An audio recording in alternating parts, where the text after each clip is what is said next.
Most people have never heard the name Marcus Tilden. That is about to change. Imagine you wake up on a Tuesday morning and your job is to find people. Not missing people, just people who haven't checked in. Routine. A family camping trip, a little overdue. You gear up, you hike in, and then you see it.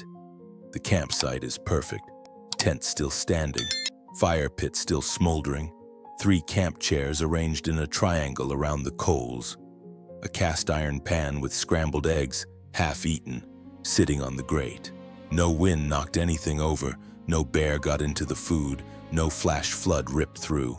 The eggs were still warm, and the family of 4 was simply gone. In what search and rescue team leader Marcus Tilden found in the Gifford Pinchot National Forest in October of 2003 would take 11 days to unravel. And what he discovered at the end would change the way wilderness SAR teams operate across the entire Pacific Northwest. This is the account that was filed, sealed in a regional incident report and almost never spoken about publicly. Until now.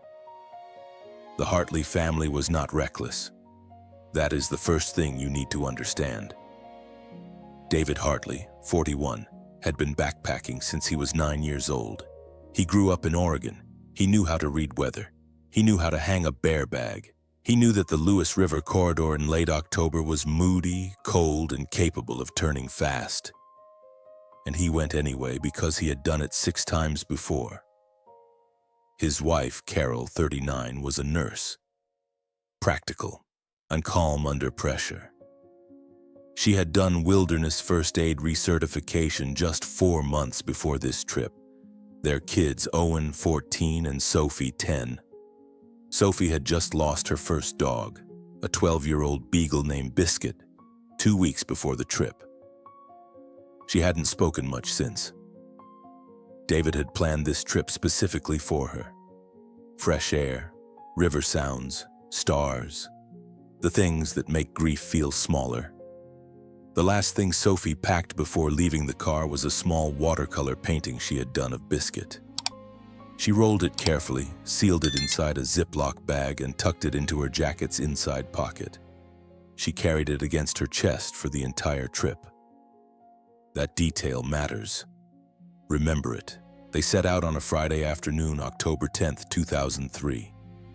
The trail to their campsite, a flat clearing beside the Lewis River's East Fork, roughly 6.4 kilometers from the trailhead, was one David had used many times.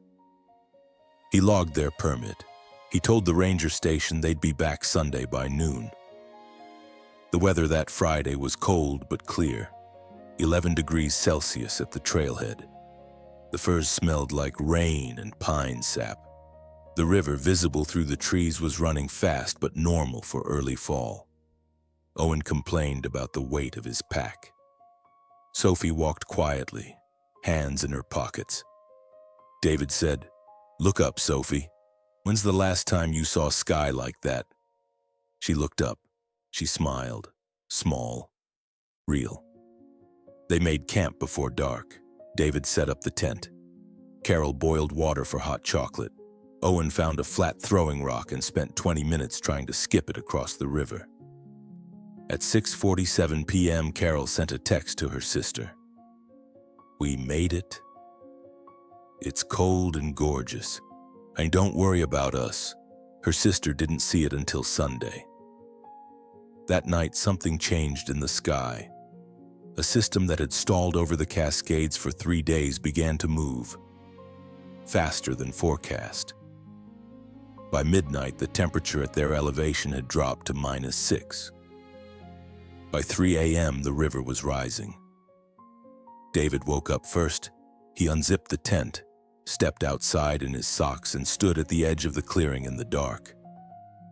The river sounded different, lower in pitch, heavier. He stood there for a long time. By 4:15 a.m., the East Fork of the Lewis River had jumped its banks. Not dramatically, not a wall of water. Just a slow, dark creep of freezing cold current spreading across the forest floor, silent and black in the moonless dark. David felt it before he saw it. Cold water around his ankles, through his socks, and gone from cold to ice in seconds. He ran back to the tent. "Everyone up, now!" Carol was already awake. Owen sat up confused. Sophie didn't move until Carol grabbed her arm. They had maybe 4 minutes before the campsite was shin deep. David grabbed what was in arm's reach. His pack, the first aid kit, the emergency blanket still in its orange envelope. He did not get the second pack. He did not get the food bag hung in the tree 15 meters away. They moved uphill, away from the river through dense wet undergrowth in the dark and freezing water that was still rising behind them. Owen fell, hard. His knee hit a submerged root. He screamed. Carol hauled him up without stopping. They climbed for 11 minutes. Steep, slick Douglas fir needles like wet glass underfoot. The temperature was -8, and their breath came out in white clouds. Sophie made no sound. She held her jacket closed with both hands. When they stopped, they were on a ridge maybe 30 meters above the flood line. Below them, through the trees, their campsite was gone. The tent, a 3-season tent rated to 4 degrees, was already underwater. David had his pack, an emergency blanket, a lighter, his headlamp with half-dead batteries. No food, no satellite communicator. He had left it in the second pack. No map, though he knew this terrain by memory. No dry clothes, 1 pair of socks, now soaked through. The temperature was still dropping. Owen could not put full weight on his right knee.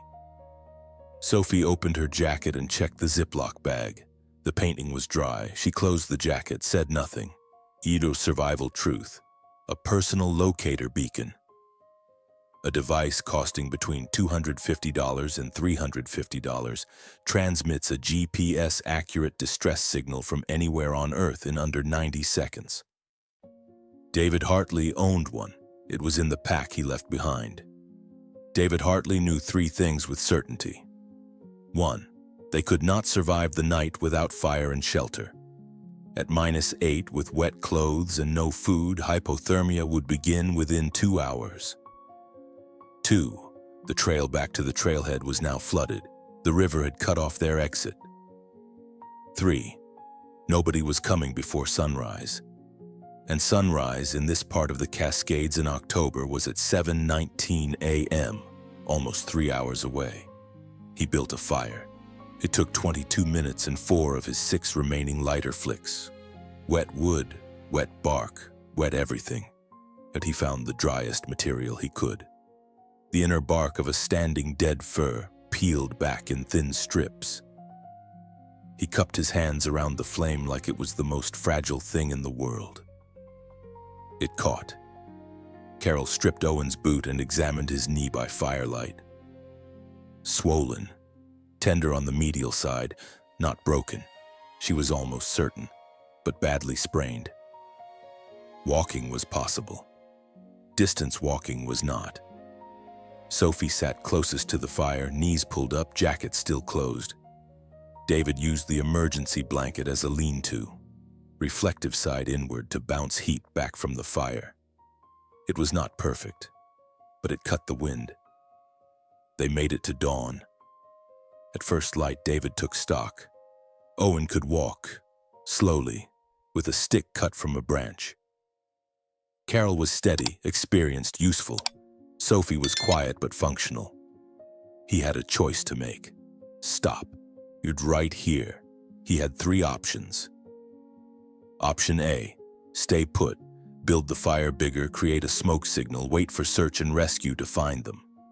Risk, nobody reports them missing until Sunday noon at the earliest. That's 31 hours away. With no food, deteriorating warmth, and Owen's knee swelling, they may not have 31 hours.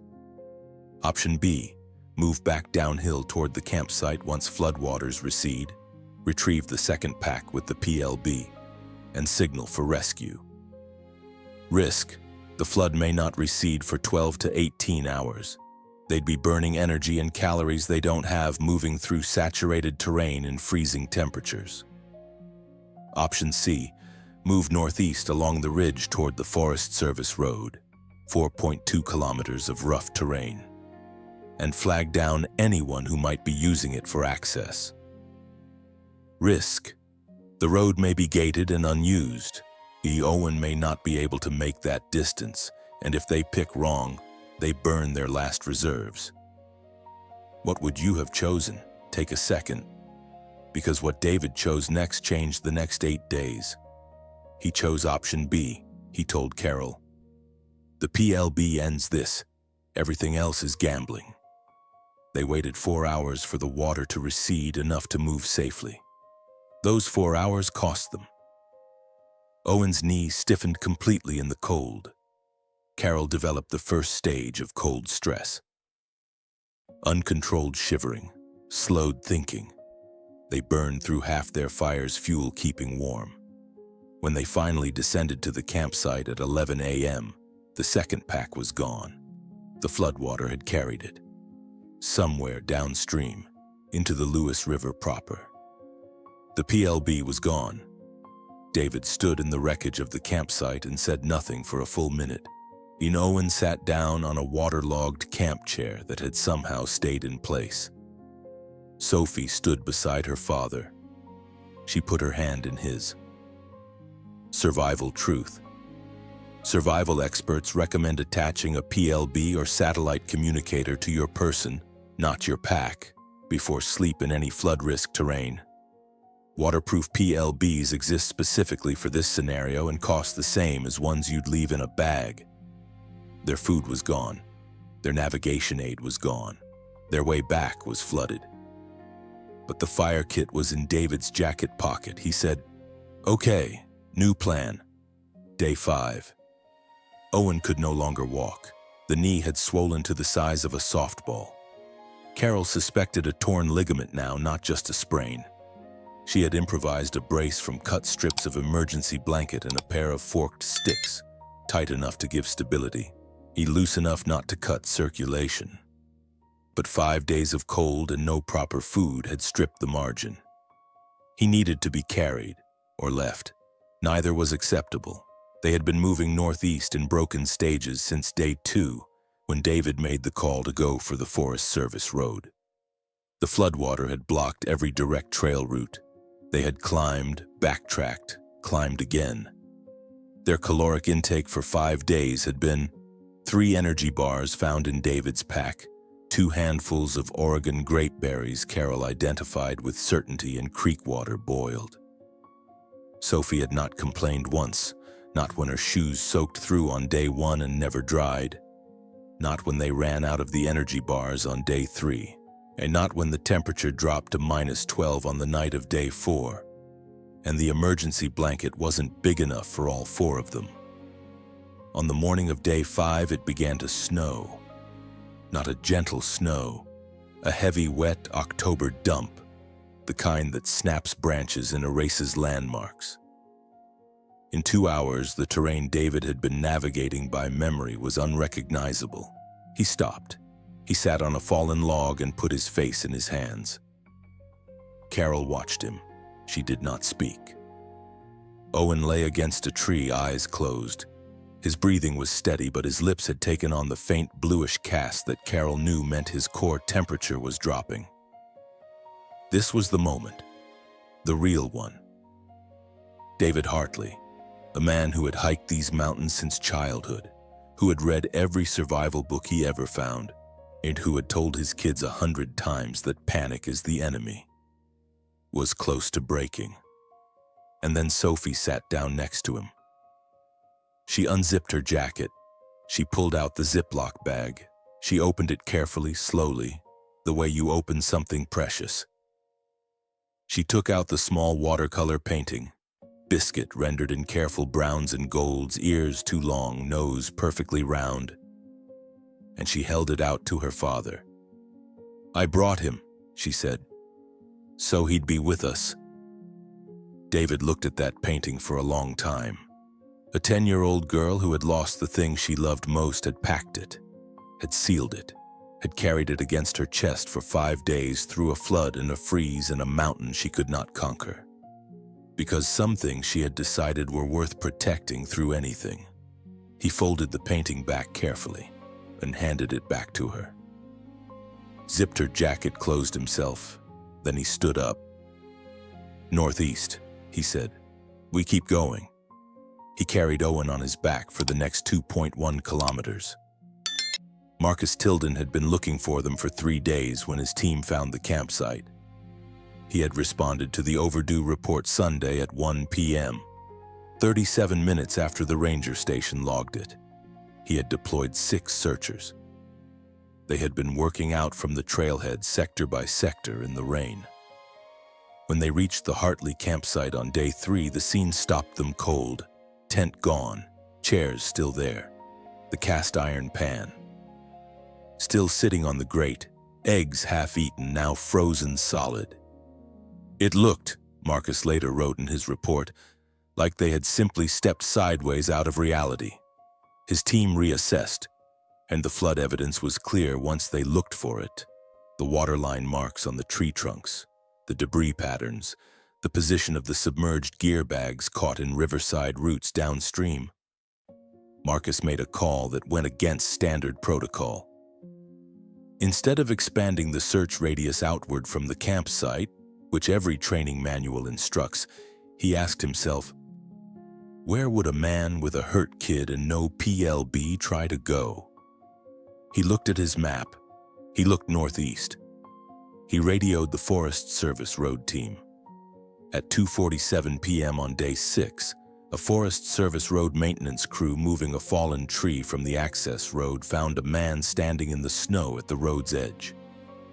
David Hartley had been standing there for 40 minutes, waiting, because the road had been gated and deserted when they arrived. But he had stayed, and he was holding a piece of orange emergency blanket above his head with both arms. His children were behind him, sitting against a tree line. Carol was holding Owen upright. The maintenance worker, a man named Pete Kowalski who had driven that road every weekday for 11 years, said later that what he remembered most was the color of the emergency blanket against the snow. Like a signal flare, he said. I almost didn't drive that road that day. He almost didn't. Survival truth. A $12 whistle, a signal mirror, or a quarter-pound of bright orange surveyor's tape attached to your pack can be seen or heard by ground crews at distances a human voice cannot reach, especially in snow, rain, or dense trees. They spent 3 days in the hospital in Vancouver, Washington. Owen had a grade 2 MCL tear.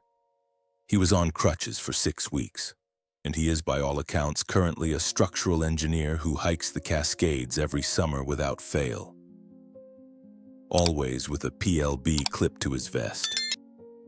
Carol went back to nursing. She added wilderness medicine to her continuing education curriculum. She teaches a backcountry first aid course twice a year. David Hartley gave one interview after the event to a small regional outdoor publication. He said, I was not heroic. I was just a father who refused to stop moving. Those are not the same thing. Sophie, who kept that painting dry through 6 days of flood, frost, and mountain snow, grew up to be a watercolor illustrator. She still has the painting of Biscuit, still sealed in the same Ziploc bag. The human truth at the center of this story is not about survival skills. It is about what you carry, what you protect, in what you refuse to let the wilderness take from you. Sometimes that thing is a painting of a dog. Sometimes it is just the decision to stand up one more time. Decision autopsy. 3 decisions changed everything in this story. Decision 1. David left his PLB in the pack he didn't grab. What he should have done. Clip the PLB to his body every night before sleep. It weighs 150 grams. It ends this story in 6 hours, not 6 days. Most backcountry survivors who have been through a forced evacuation report the same regret. The critical gear was in the bag they didn't reach. Decision 2. He chose option B. Returning for the PLB instead of moving immediately toward the Forest Service road. what he should have done. In flood terrain with an injured child and dropping temperatures, conserving energy toward a known human corridor is almost always the higher percentage play. He burned 4 hours of warmth and Owen's mobility on a retrieval that failed. The road was the right call on day 1. He reached it on day 6. Decision 3. He stayed on the Forest Service road and waited even when it was gated and empty. This one he got right, and it was the decision that saved them. Most lost people, when they reach a road and find it empty, begin moving along it, burning energy, making themselves a moving target instead of a fixed one. Stationary survivors are found faster, always. SAR teams can clear a road in one pass. They cannot chase a moving person through snow. Any one of these made differently, and this story ends another way. That is the terrifying truth about survival. It is almost never one catastrophic failure. It is 3 small ones, in a row. One final detail that was never in any news report. When Marcus Tilden's SAR team processed the Hartley campsite, they found the food bag, the one David had hung in the tree 15 meters away, the one that still had 2 days of provisions inside it. It was hanging exactly where David left it. The flood never touched it. If he had known, if he had gone to the tree before climbing the ridge, they would have had food, a communicator, and a clear path to survival from hour 1. He didn't know. He ran uphill in the dark, and that is survival. It is making the best decision you can with what you can see. In the dark, in the cold, in the 30 seconds you actually have. Next week, a commercial fishing crew loses their vessel 90 miles off the Alaska coast in January. There is one survival suit, and there are 5 men. What happened next was never supposed to become public record. If stories like this remind you that humans are built to survive anything, you already belong on this channel.